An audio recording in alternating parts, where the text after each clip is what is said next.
Welcome to another episode of the Pocket Mastermind podcast. Let me ask you a question. Have you ever dreamt about quitting the corporate rat race to pursue something a bit more fulfilling? If you haven't taken the plunge yet, what's holding you back? For most of us, it's probably the fear of something. So how do we break through the fear, pursue that life? That's the big question. Well, today on the Pocket Mastermind podcast, my guest Hayden Humphrey is going to show us and share the steps of how we can make that step if you haven't already. Hayden's a success coach, a speaker, professional trainer, not a personal trainer, and a host of the Elevate podcast. So Hayden, a very warm welcome to the Pocket Mastermind podcast. Yeah, thanks so much for having me. I'm excited to be here. So before we jump into all of the practical stuff and help anybody who's listening with some practical steps of how they can make that transition, let's give a bit of your background. Obviously, you do quite a few things. You've done quite a few things, and I'd be interested to understand how you've ended up on this path yourself. Totally. Yeah. So, a bit about my background. I worked in corporate technology sales for a couple of years before I decided to leave and do my own thing. I lived in California for a bit right out of school. That was 2015. Worked at a late stage startup right out of school for about 8 months, and then took another leap and jumped into working at LinkedIn full time, and was part of a rotational program for that company. So spent some time in an operations role, customer operations role, a talent acquisition role. And then when I moved to Chicago, which is where I'm currently at the end of 2016, that was for a business development role or sales role. And I don't know why my life tends to happen like 8-month stints, but I spent 8 months at this first company. I spent 8 months living in San Francisco working at LinkedIn. And then I spent another 8 months working in this sales position here in Chicago before I decided to leave. And it's a much longer story, but basically what ended up happening was I had an experience where I missed my quota. I missed my sales quota at work. And it prompted this whole slew of realizations around how I had been defining my, personal identity and my sense of self-worth and value, and realizing so much of it had come from my career and from my resume and from where I was working and from being impressive versus doing what I actually wanted to do and being the person that I actually wanted to be. And so when I realized that at that point, I decided that I didn't want to do that anymore. I didn't want to live that life. I didn't want to be that person. And so I decided to leave in mid 2017 and jumped into being an entrepreneur. And at the time, hadn't made any money from anything entrepreneurial. I just decided that it was the right time to leave. And I trusted that, I'd be able to figure it out as I went along. And so I just passed my 3-year mark, which is kind of crazy, at the beginning of this month. And, looking back at the last 3 years, it's been a really cool exploration journey, a discovery process. I have worked in a couple of different facets with people. I ran a photography business for a while. I've done a lot of LinkedIn work, helping people better utilize and understand how to create either jobs or clients for themselves on LinkedIn. But really my bread and butter is the coaching and the training that I do. So as a success coach, I really work with people who are feeling stuck or unfulfilled in their corporate positions. A lot of times these are people who are overachievers, high achievers, people pleasers. They have a hard time saying no. They have a hard time asking for what they want.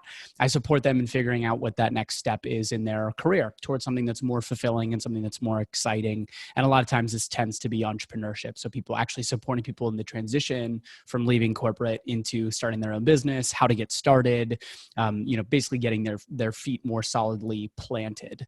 I also do a lot of training work, like you mentioned, the professional training aspect of it. Yeah, not the personal training. Yeah, a little bit different.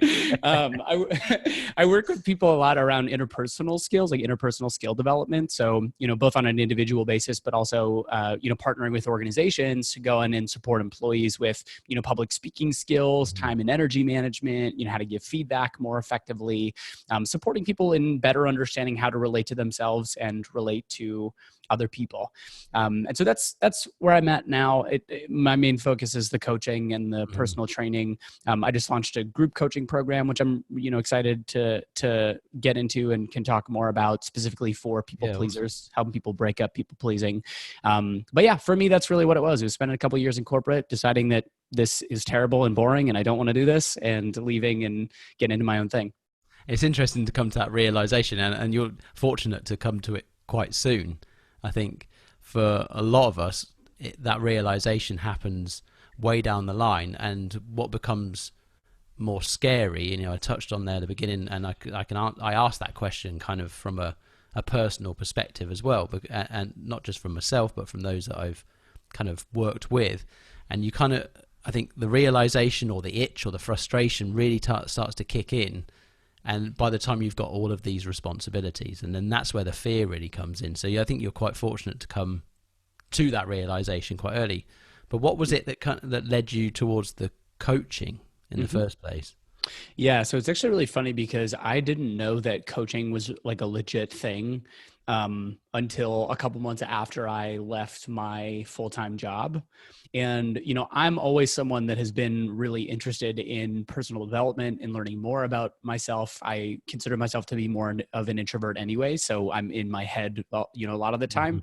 And when I left my full-time job, I, was just doing some exploration and looking at like, all right, if I've quote unquote, like destroyed my resume or my career by leaving this job, and now the slate is completely wiped clean, what do I just feel like doing? What gets me excited? What direction do I want to go in?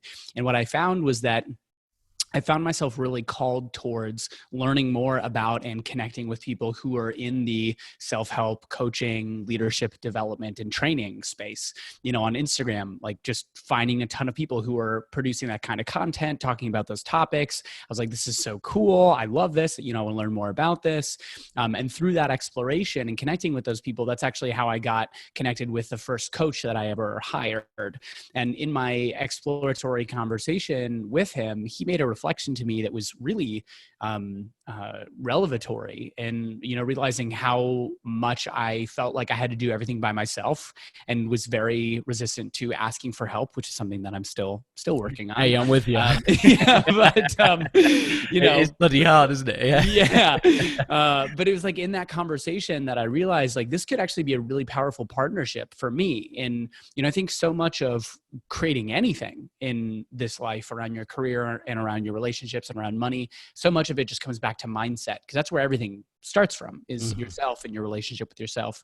And so I ended up partnering with him. I hired him for a couple months and then ended up switching to another coach that I worked with for a couple of months. And it was so interesting to notice the speed at which I was taking ground compared to before I started working with a coach. Like before I started working with a coach, I was taking baby steps. It was baby steps comparatively to how quickly I was progressing and how quickly I was learning all these really amazing things about how I was showing up and how I was getting in my own way.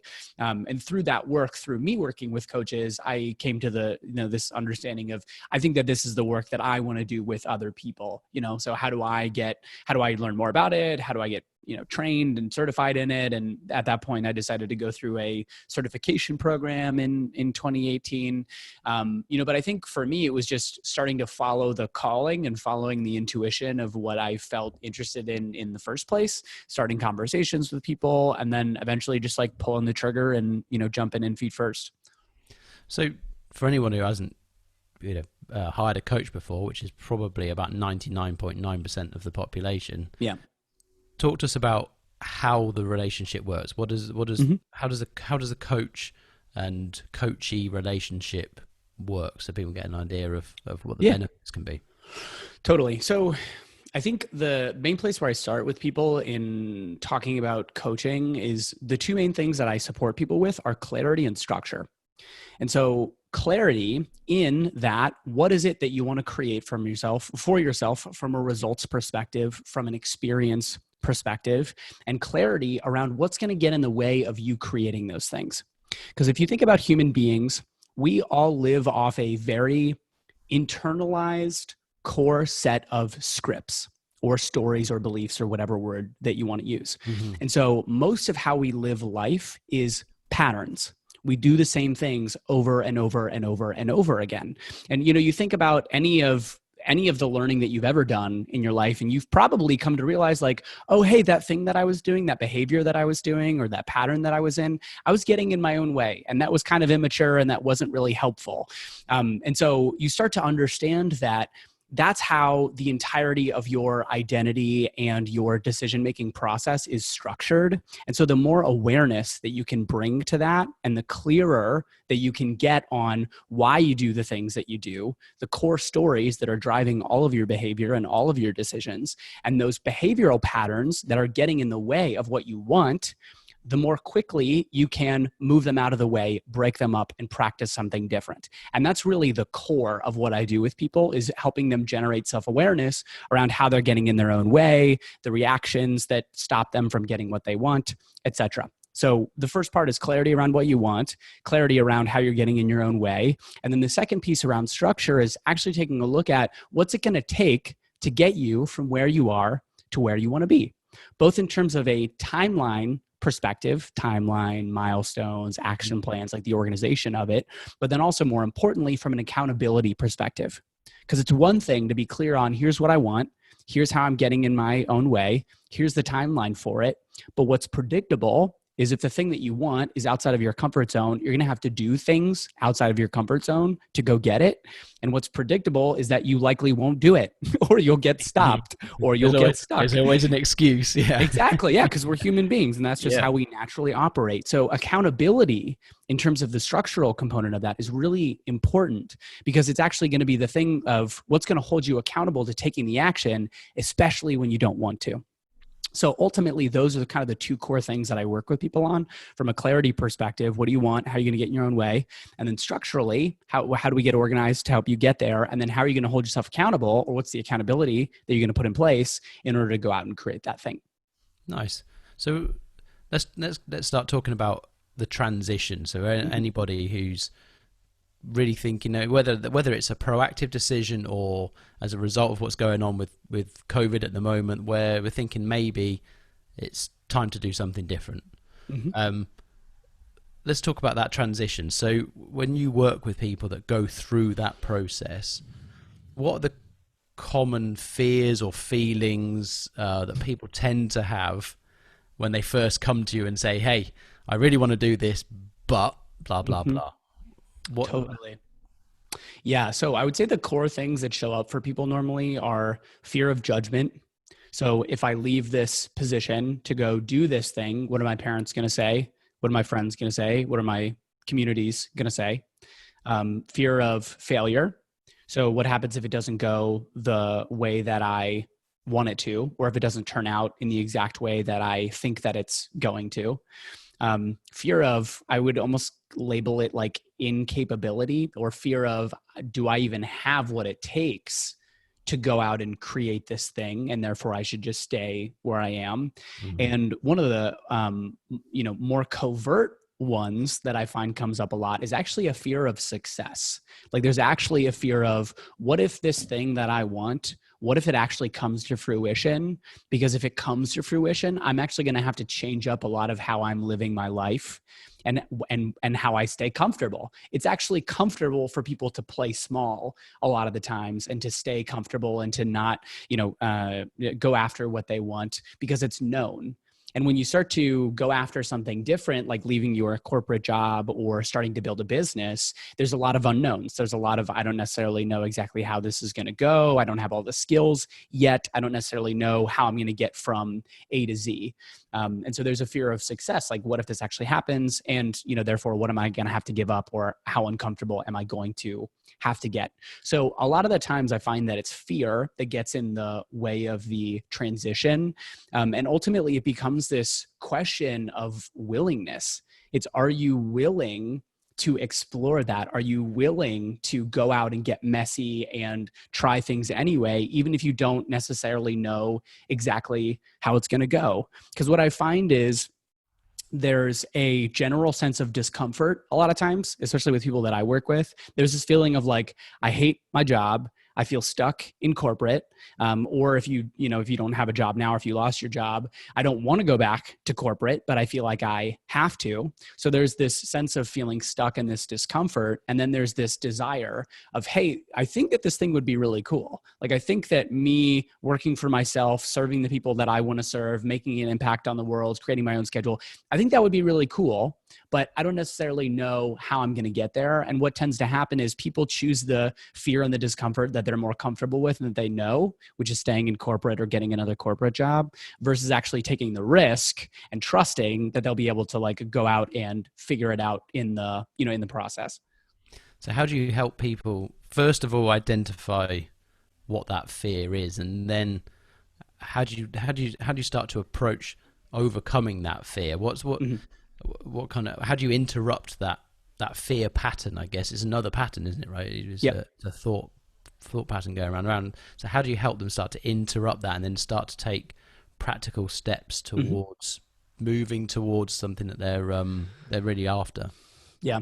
Well, I think what you'll find is that most of us are very clear on what our fears are. Like we might not have articulated it, but most of us, if you ask people, they'll tell you, they're like, yeah, I'm afraid of it not working. I'm afraid of it. I'm afraid of what my parents are going to think. I don't necessarily know if I have what it takes to go out and start this business. So, part of it is generating awareness. And that's always the first step in any change, is creating awareness of what's actually so. What is the fear? What is the problem?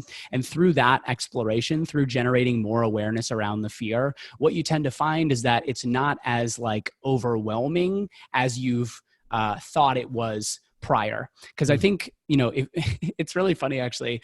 I don't know if you've been in a state where you've been overwhelmed and you're like, I have a million things to do and they're all like all these things and they're all competing and blah, blah, blah.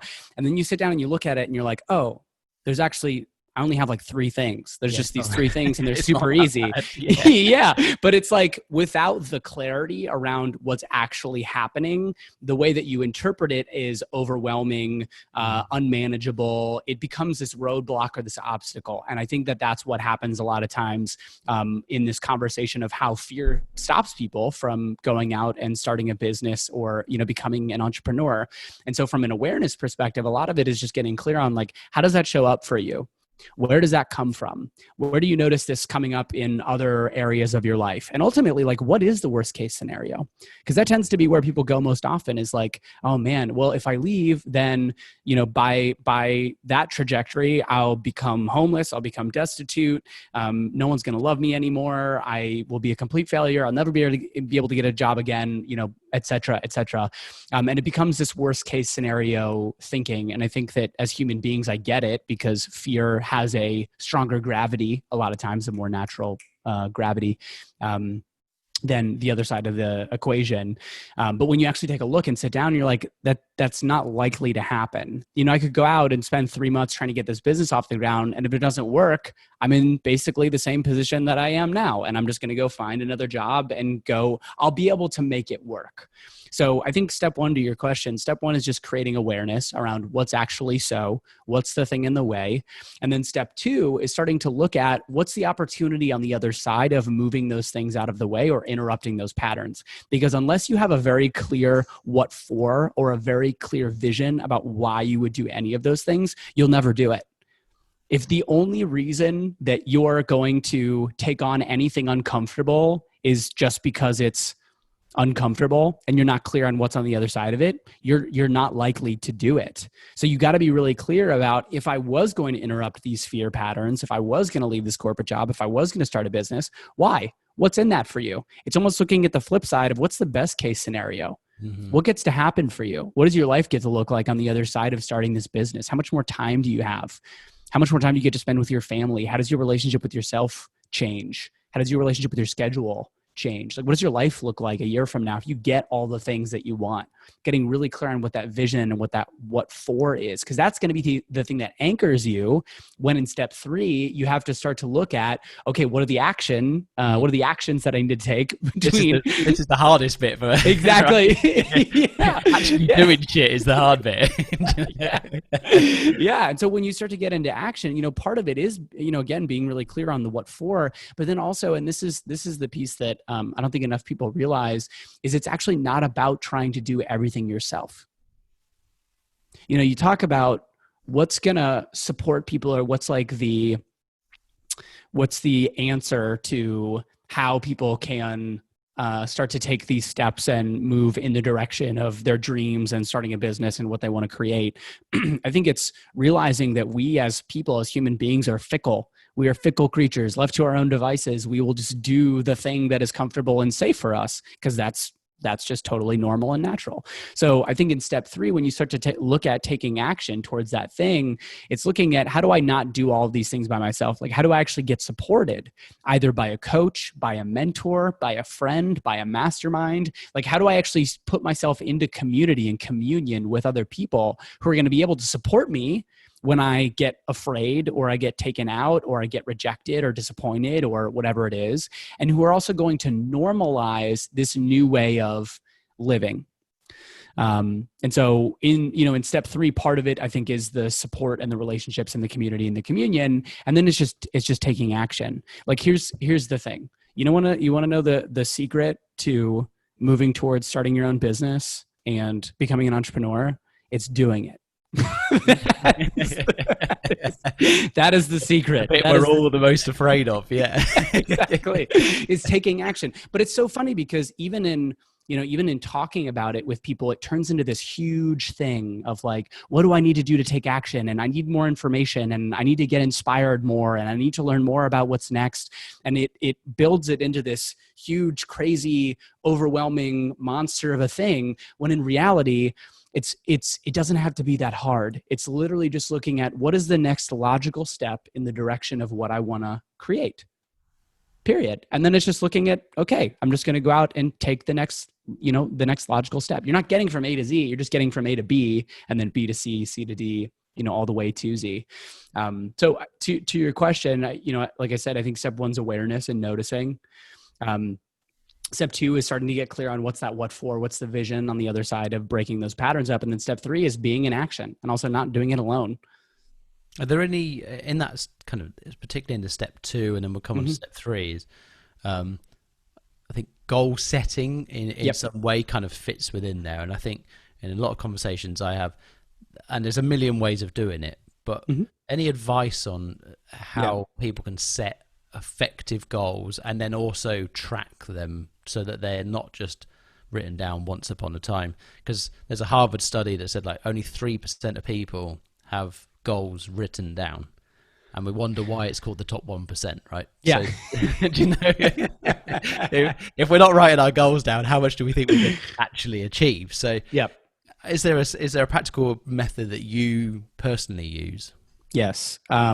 Yes. And this is a brilliant question. So thank you for asking. And to, really just quickly comment on the point that you just made, it's almost like, imagine that you're a ship out at sea. If you don't have a direction, if you don't have a place that you're going, what's going to happen is the ocean is just going to move you wherever the ocean wants to move you. You have no control. And that's how most people live their lives. They are a ship adrift out at sea. And so part of the opportunity here is actually defining, where is it that I want to go?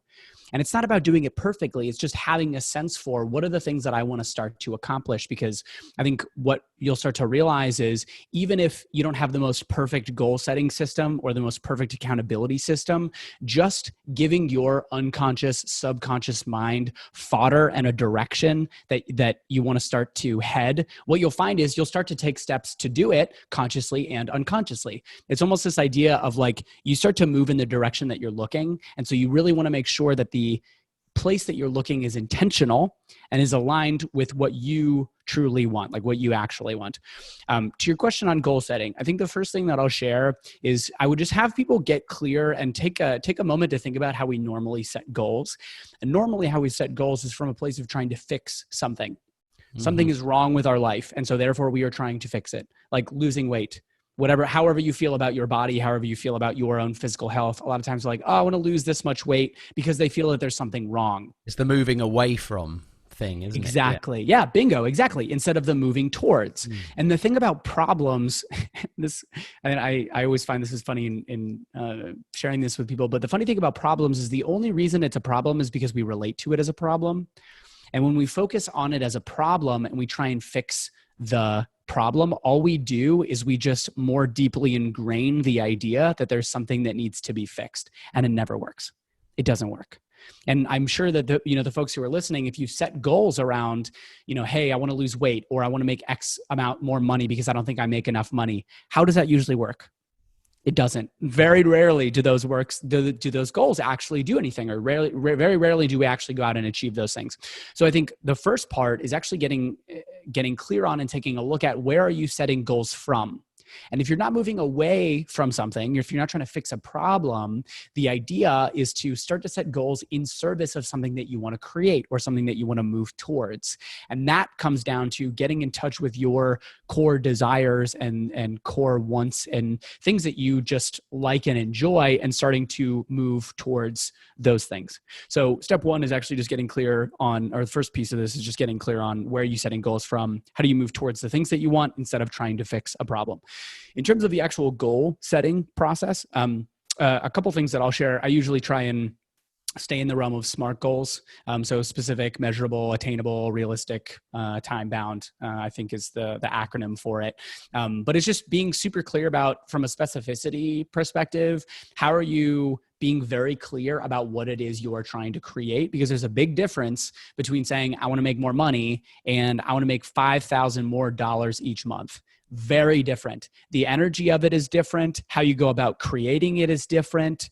The opportunities that pop into your brain and come into your life to help you create that thing are going to be very different and much more abundant. And so there's a lot of power in becoming very clear and specific about, here's the exact thing that I want to create. And I sometimes share this analogy of, like, if you're trying to find, if you're on one side of the country and you're trying to find a friend in another part of the country, if you only knew that they lived in the same country, it would take you forever to drive around and trying to find this person, if you ever find them. Versus if you start to know the country and maybe the county, or like the half of the country that they're in, it becomes a little bit easier.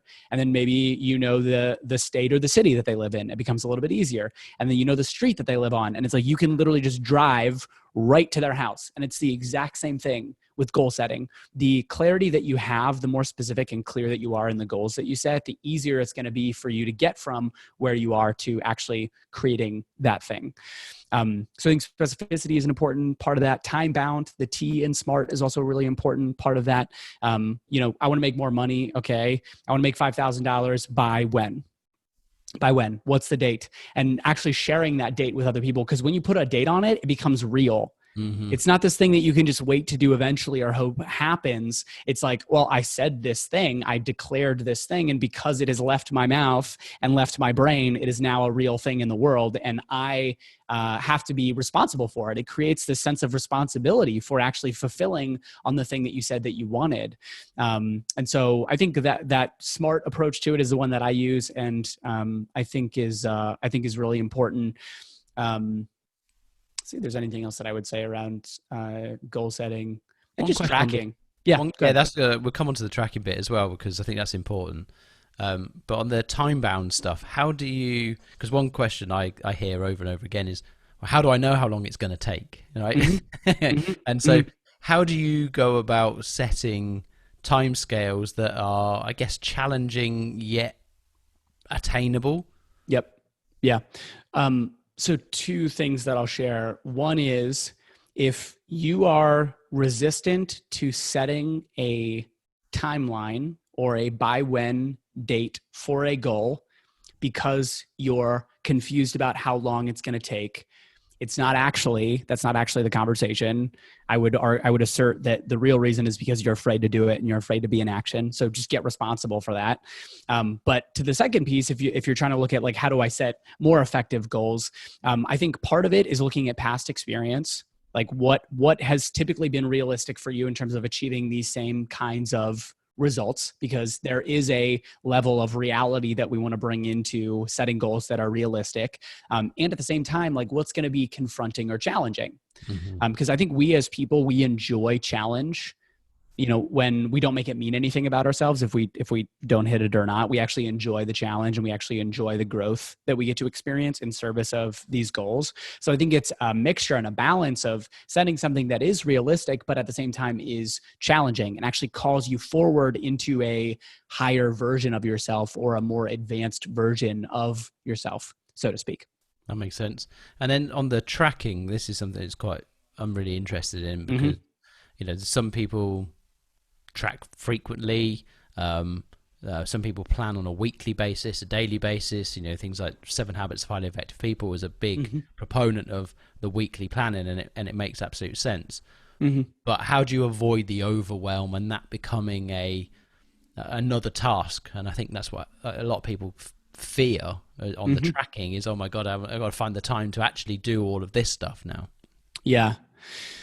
Well, I think kind of similar to my to what I just shared, the first piece that I would share around it is have people, and for everyone listening, if this is you, I would encourage you to get clear on your relationship to goal setting and your relationship to results, because it's really easy to talk about strategy, and it's really easy to talk about like, well, I'll put it up on a whiteboard and then I'll do X's, and then I'll have a weekly review on Sunday evenings where I look at what I accomplished the week before and what I want to accomplish this week, and et cetera, et cetera. But if you're trying to strategize on top of this underlying fear or this underlying disempowered relationship with results and goals, nothing that you do from a strategic perspective or none of the tools and tips and tricks that you try are going to do anything. So I think the first piece of it is actually getting clear, generating awareness on what is my relationship with goals and what is my relationship with results. Because ultimately I see planning and organization as a really empowering thing, because what it allows me to do is it allows me to just show up and operate at my highest and best in every moment of the day without having to worry about, am I doing the right things? Am I on track to hit my goals? Do I know where I'm headed? And that's heavy. That's really heavy. So, I think that there's a certain level of freedom that comes from a more structured and detailed organizational process, however that looks for you. For me, it's quarterly and then monthly and then weekly, and looking at like, all right, what do I need to create in this week in service of my goals this month? And then, I do a review on Sundays typically of like, hey, how'd the last week go? What do I want to do this week? So I think that's the first piece, just creating awareness around the relationship and the results. And then the second piece is just looking at like, what's going to be most effective for you over time. Like, it's not about taking on a huge...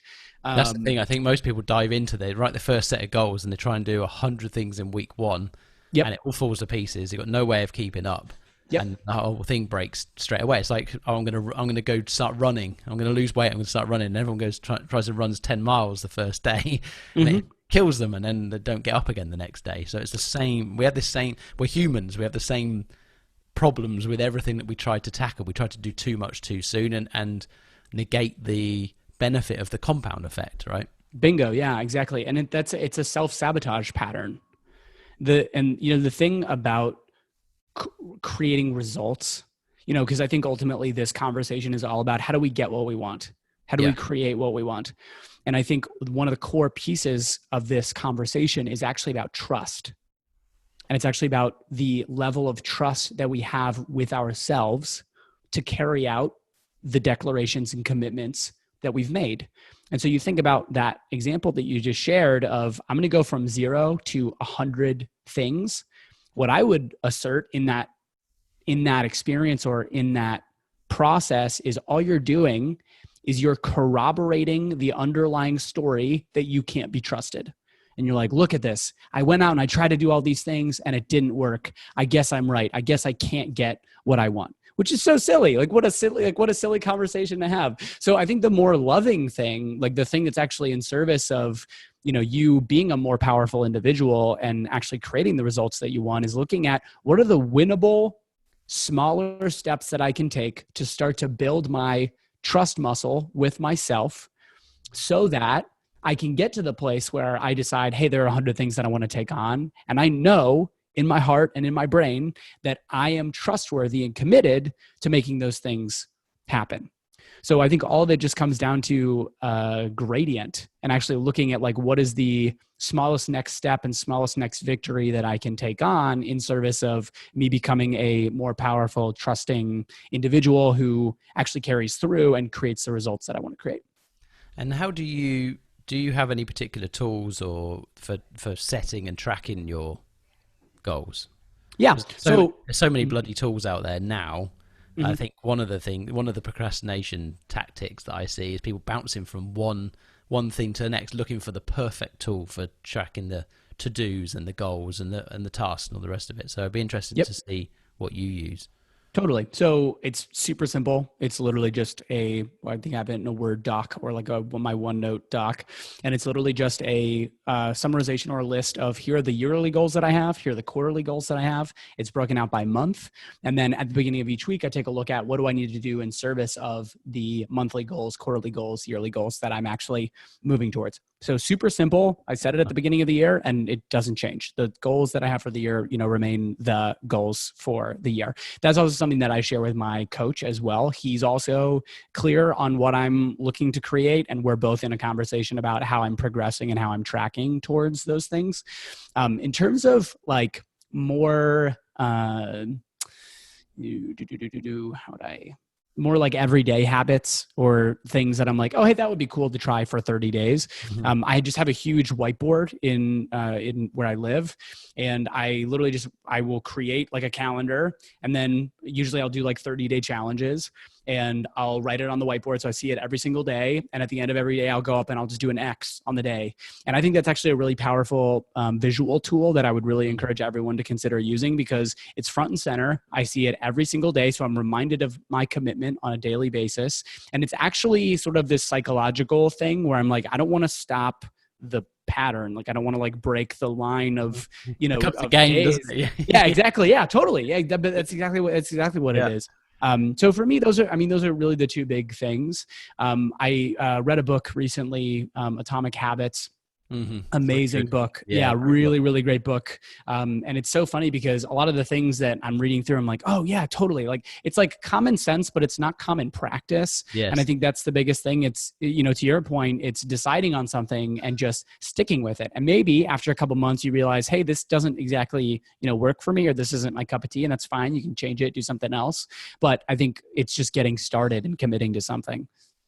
So then if we go back towards the business stuff and the transition. Mm-hmm.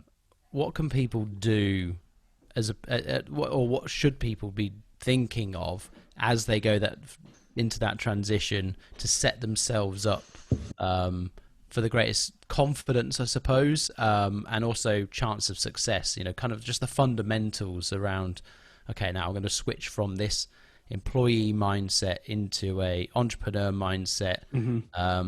Obviously one of the things that generally comes up where possible, have some kind of funding behind you so that you're not completely panicked over the bills or whatever else. But what other stuff should people be thinking about as they go into that process? Totally. Yeah, great question. So a couple of things that I'll share. I think first and foremost, like I mentioned earlier, the community and support structures that you have in place are so incredibly valuable.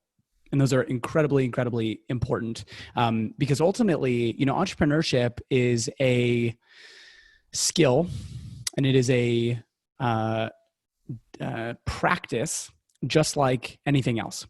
But what I find is the case is that usually the folks I imagine who are listening to this podcast are steeped in the socialization of corporate, go get a job, work for someone else, et cetera, et cetera. So it's a very different way to approach life. It's a very different way to think about how you structure your day, what success looks like, how you evaluate opportunities. All those things are super different. And the best thing that you can do for yourself is connect with and create a community of people who have already done it and are steeped in this more entrepreneurial mindset, because they're going to be able to point out things that you would have no idea, or it would take you much longer to figure out. They're going to be able to point out blind spots. They're going to be able to normalize when things happen, and they're like, it's fine, not a big deal, that you might make a huge deal. It might take you out for a week, and they're like, oh no, it's fine, don't worry about it. So like the normalization of it is really important. The, being able, it's like a pathfinding thing too, like having them point out the path forward, or having them point out your blind spots, I think is super duper valuable. So that's a piece of it. Is like, as you're thinking about what can you do to prepare yourself for the best transition, starting to create those connections and that community within the entrepreneurial. Yeah. So what's the best approach for kind of creating that network? Because it's quite a big leap, isn't it, to go from the water cooler culture to professional entrepreneur? Because what, when we talk about fears, one of the things that really comes through often is the imposter syndrome. It's like how reaching out to other people that you may see as being, further along the journey to you, and why would they want to come and speak to me? So it'd be good to get a take on that. Yeah, totally. So, I mean, I think the thing that I'll say is it's one person at a time. With any change, especially from a social perspective, it's not going to happen overnight, and it will likely take months, if not years, to get to that place where you have built a really strong community of entrepreneurs who are in that place. So it's just taking it one conversation at a time.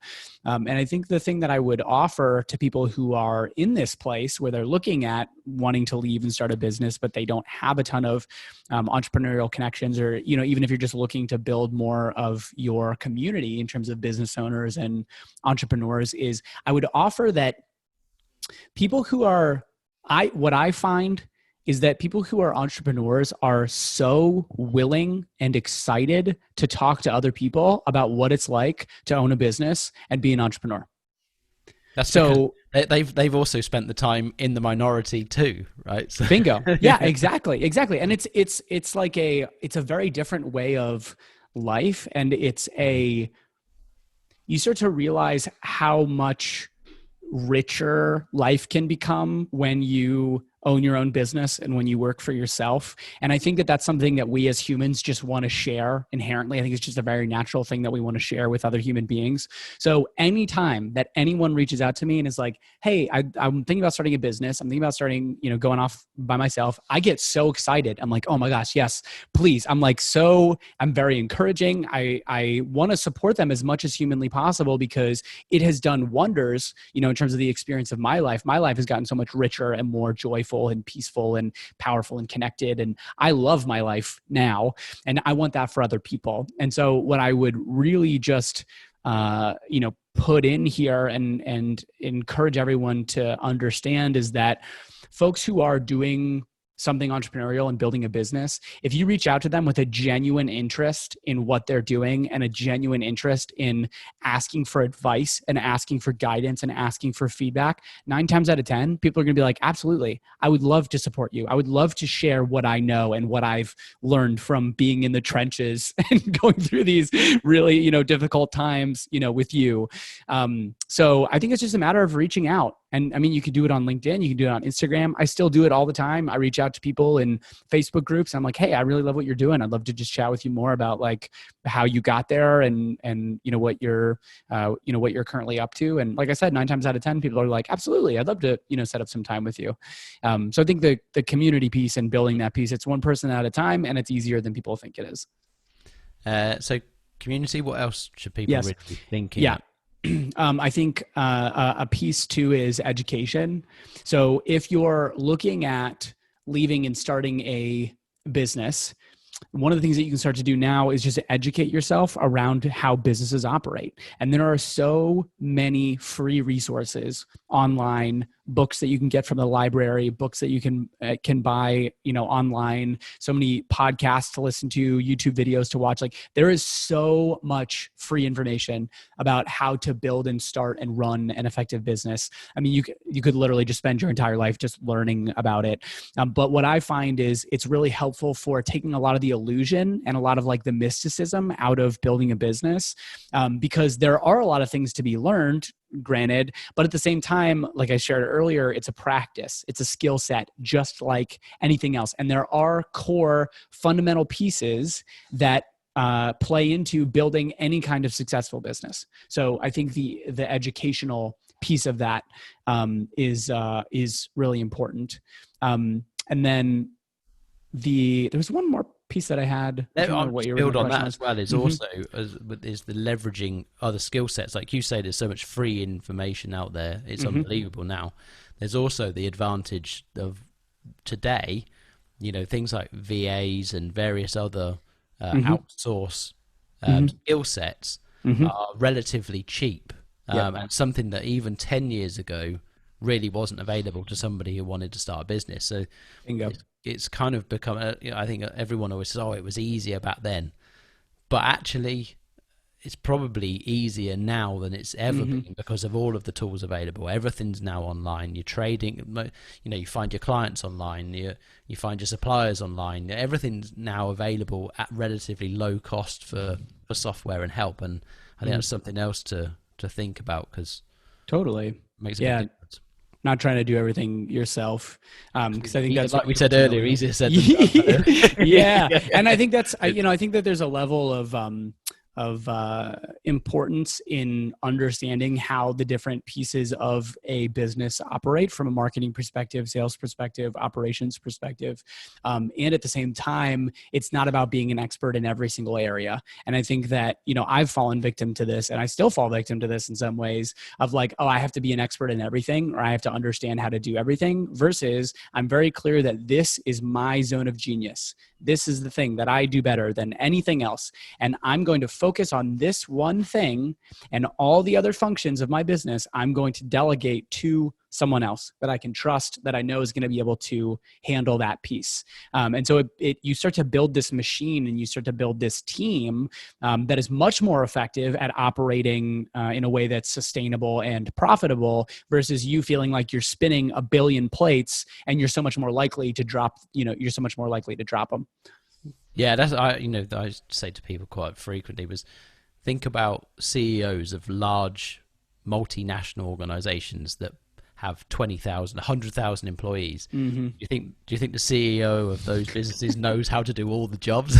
Yeah, not a chance. That's not the point of his role. So, yeah, exactly. And I think you got to kind of get that into your mind. It's good to have. I think when you're starting off, it's like you say, it's good to have an understanding of some of the basics, so that you're able to have a good conversation with the people that you do outsource to. Having a bit of an understanding of building a website, even if you don't know how to exactly do it, but so you're not getting ripped off for, oh yeah, it's going to be $20,000 and it's going to take me 3 months to do, because Bingo. It's nonsense, right? You can build a website in a day pretty much. So it's just having a bit of an understanding of what's possible, even if you don't have the technical skills of actually how to do it, would be totally. Yeah, and I think it's just about getting it done versus having it be done perfectly. I think I mean, honestly, when I think about website design, I think unless you are really needing something super specific and unique, and have an entire marketing plan behind how you're going to funnel people to your website, there is no need to spend that kind of money on a website. Like my website, I designed by myself, wrote by myself, and like, granted, it's not perfect. There's a lot of stuff that I wish was better, but at the same time, like, it's totally fine for the need and the function and the purpose that I have. And even a broad conversation about outsourcing. Like, I've also fallen victim to hiring a VA when I didn't really need one. I didn't really need a VA. At that point in time, I thought that it was important and I thought that it was valuable. But what I also start to realize is, like, ultimately it comes down to this idea of what is the value of your time. And when you start to realize that your time is maxed out, you start to look at what are the areas where I'm focused on work that is less valuable than how I like my hourly rate or how I value my time. And you start to take those less valuable tasks and hand them off to someone else, so that you can then fill that time with more work, more clients, more whatever it is. But I think the first part of it is just getting to a point where you're maxed out first, and then really intentionally looking at what are the pieces that I can outsource that I know are going to help me spend more time doing the thing that I really love and the thing that I'm best at. Yeah, I think that's great advice. Anything else that people should consider at that kind of real early startup stage? That transition. Oh, yes. The other thing that I wanted to mention, I think is really important, is well-being. So I think it's so easy. And this is actually something I think a lot of entrepreneurs fall victim to, even really successful, I think especially really successful entrepreneurs, is a lack of well-being and a lack of not taking care of yourself effectively. Because ultimately, the thing about starting a business, the thing about, especially in the early stages, when you're a solopreneur or you have a very small team, the health of your business is directly correlated to your own personal, mental, emotional health. Ultimately. 100%. Yeah. And the better that you take care of yourself, the better that your business is going to be taken care of. Because ultimately, I think sometimes, and granted, there are times where you just got to put the pedal to the metal and, you're not going to be able to sleep all that much, or you're just going to have an off week, or, whatever it might be. But when you think about this idea of quality of presence and how you show up, for example, to a sales conversation with a potential client, if you are deprived of sleep, if you're eating like crap, if you haven't talked to any of your friends in a week and a half and haven't socialized at all, you're feeling super anxious because you've got all this other stuff going on in your head, think about how you're going to show up to that sales conversation. Not very well, like not very powerful. You're gonna have a lot of other stuff that's going on. You're that's setting yourself up for failure straight away. Exactly. Versus if you think about, you got 8 hours of sleep, you woke up in the morning, you meditated, you journaled, you got rid of all your anxiety, you just spent the last 3 days hanging out with your friends and talking about how you're feeling and getting supported. Think about the quality of presence you can bring into that conversation. You're gonna be so much more attuned to their needs, to what they're saying. You're going to be so much more capable to enroll them and actually sell them on what you're offering or what your service is. And it's just extrapolating that example out over every sales conversation that you have and every moment of your day. The more that you can show up fully sourced and taken care of and supported and feeling good and healthy and powerful, the more quickly that your business is going to take off. So I think in the beginning, I think that's also especially important, is looking at like, how are you going to take care of yourself effectively, even if it means not working as much, so that you can get the sleep that you need and you take care of yourself in the way that you need to. That's one of the traps most of us fall into in the very beginning, is suddenly every hour becomes an opportunity. Yeah. And you suddenly start to think, shit, why am I sitting down doing nothing? That I could be doing something. Yeah, exactly. So you definitely have to watch out for that. There's very few people I've found that haven't fallen victim to that at least once. Anything else that you'd like to share with people? Oh man, I got a few what I call quick fire questions to come. Oh, cool. With they invariably don't end up being quick fire. Okay. The idea was quick fire, but yeah. Before we get onto those, if there's anything else you want to share, go ahead. Yeah, I think the thing that I'll leave people with is that entrepreneurship is a game of how would I put this? Stamina. It's a game of stamina.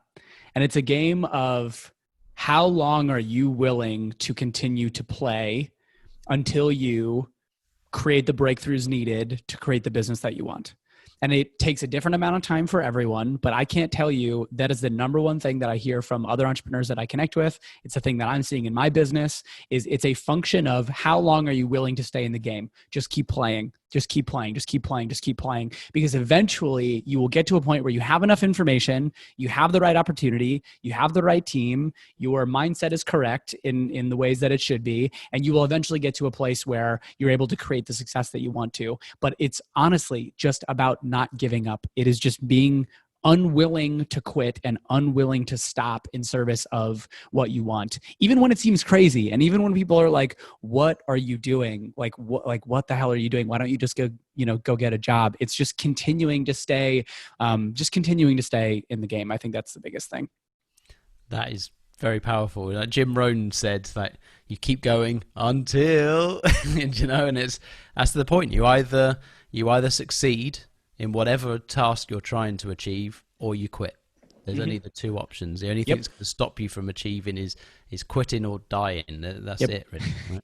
They're the two. So let's go on to these quick questions, because I know that we are coming towards the end of our time. So number one, do you have a morning routine? And if you do, what does it look like? Cool. So, oh man, I can talk about this forever. Well, a couple things I want to mention. One is I always get 7.5 to 8 hours of sleep. Non-negotiable. I usually wake up and go to bed at the same time. Non-negotiable. When I wake up in the morning, a couple different things that I do. Usually do some sort of physical exercise, cardio, body weight exercises, weightlifting, whatever it is. And then I sit down and there's a certain set of activities that I take on every morning. One is journaling. So I basically just journal about what are all the thoughts and feelings and judgments that I have in my head, get them out on paper. The second is gratitude. So I spend some time just getting really present to the gratitude that I have for everything that I have and that is coming my way. And then the third is what I call expectations. So sometimes I think what happens is we look at the day and we have a way that we expect it to go. And usually it's like worst case scenario or fear-based thinking. So I literally go through and I reset all of my expectations for the day. And I say, I expect this person to hire me. I expect this thing to happen. I expect to be pleasantly surprised today. I expect to, whatever it is, I just reset my expectations in a more positive way. And then usually what I'll do is I will listen to like dance or techno music, and I will look through a vision board that I have for myself and read through some vision statements that I have for the next 1 to 3 years. Nice. I like that. It's very good. 3 books you'd recommend and why? Oh my goodness. All of the books. There's only 3. Yeah, that's why it's 3. Man. Okay, cool. So, okay. Partly it's only 3 because quite a lot come up that I haven't read, surprisingly, because I plow through books. But the problem is, if I asked for 5, my list would go yeah. even too many. There's too many. Exactly. Even 3 hard to manage. So what I would say. So the first is The Untethered Soul by Michael Singer. It's a book on spirituality. It is one of the most impactful books that I've read. The second is Sapiens. I talk about this book, honestly, like probably every week. That is, aside from The Untethered Soul, that is probably the book that has most profoundly shifted the way that I think about myself and life and people. The third is The E-Myth by Michael Gerber, which talks about why most small businesses fail. And it's an incredibly insightful book. And he just really hits the mark in that book. Nice. That's on my list for, I think it's probably the book after the one I'm reading at the moment. Nice. E-Myth. And that's 2 in a row. I've had 2. Oh, really? Cool. Okay. Been recommended. So that's good. Yeah. 3 people you'd recommend following or listening to. Oh man. Great question. Who's got a good message? I would say Tom Bilyeu from Impact Theory. Mm-hmm. Really, really great. Lewis Howes, School of Greatness, also really great. And I've been listening to a lot of Brené Brown recently. She had an episode with Glennon Doyle, who wrote Love Warrior, and she just wrote a book called Untamed. And just hugely, I love the work that she's doing. I think it's so incredibly important. So yeah, I'd say those 3. Nice. This one, I know you're going to have an answer for. 3 habits or disciplines that you've adopted that you feel have made the biggest difference to your life. Nice. Oh my gosh. Knowing that you now write them up on the wall. I knew you were going to have an answer for this. So. Yeah. Sleep for sure. Sleep is the biggest thing for me. Going to bed at the same time, waking up at the same time, getting a solid amount of sleep, that has been completely life-changing for me. Having a solid wake up routine, morning routine, and also a shutdown routine. So I shut down at the end of the day and basically just look at what I'm proud of, what I accomplished for the day, and then basically give myself permission to stop working for the rest of the evening. And then, I think the other thing, and this is a little bit more intangible, but it's just noticing when I start to get caught in negative thought loops and spirals, shame spirals. I'm getting better at catching it in the moment and then not letting it pick up momentum, because the more momentum it picks up, the harder it is to stop. And so I've just gotten much better at doing whatever I need to do in the moment, whether it's walking away from work or calling someone or whatever it is, to stop that train in its tracks before it, goes completely off the rails. Yeah, Tony Robbins talks about that 90-second rule. You can accept your limiting fear or belief or whatever for up to 90 seconds, and then you have to let it go. Yeah. Yep. The penultimate question: 3 tools, systems, apps, services, whatever that you use all the time, couldn't live without. So one is a progressive alarm. So instead of in the morning, instead of it just being like bam, super loud noise or music, it's a progressive set of bells that starts off very softly and it gets louder. So it's just a very nice way to wake up. Is that an app? It's an app. Yeah. It's I'm happy to send it to you if you want to put it in the show notes. I don't know the exact name of it, but if you just look it up on the App Store, you should be able to find it. The second is Simply Noise, and it's a white noise generator. So when I work, I listen to white noise and I use noise canceling headphones, and it just like really helps me focus on what I'm doing. And then I think the third is an app on Chrome called Just Focus, and you can basically block certain sites for a period of time, however long you want. So I block a lot of social media when I just need to like sit down and like get focused and, knock a bunch of work out. I like that. Yeah, I have to do similar stuff because I'm too easily distracted. My school reports always say bright but very easily distracted. Yeah. The last question is, if you could spend an hour with anybody, dead or alive, who would that one person be? Oh my gosh, what a great question. Wow. Probably Neil deGrasse Tyson. Mm-hmm. Why is that? Yeah, astrophysicist. I think there's this really cool duality between like the physical reality in which we live and the spiritual reality that you can't necessarily see but is there. And I think he does a really good job and a really cool job of like bridging the two and being able to talk about the physical laws of the universe in a way that's very digestible. And he's just a very captivating, engaging speaker. So I'd love to just like have my mind blown, sit down and just like have my mind blown in talking about the universe. That's funny. That's what I'd say. Thinking about the universe is a definite mind blower, even on any level. Yeah. Thank you very much for giving up your time. Where can people track you down and find you? Yeah, so best place is my website, which is haydenhumphrey.com. You can also find me on most social media platforms at Hayden as himself. I post most on Instagram and LinkedIn. Nice. Well, like I said, thank you very, very much. And hopefully, I'm sure we've got plenty more we could cover again. So hopefully we'll do it again at some point. But absolutely. Awesome. Yeah, thanks so much for having me. It's been great. Cheers, mate.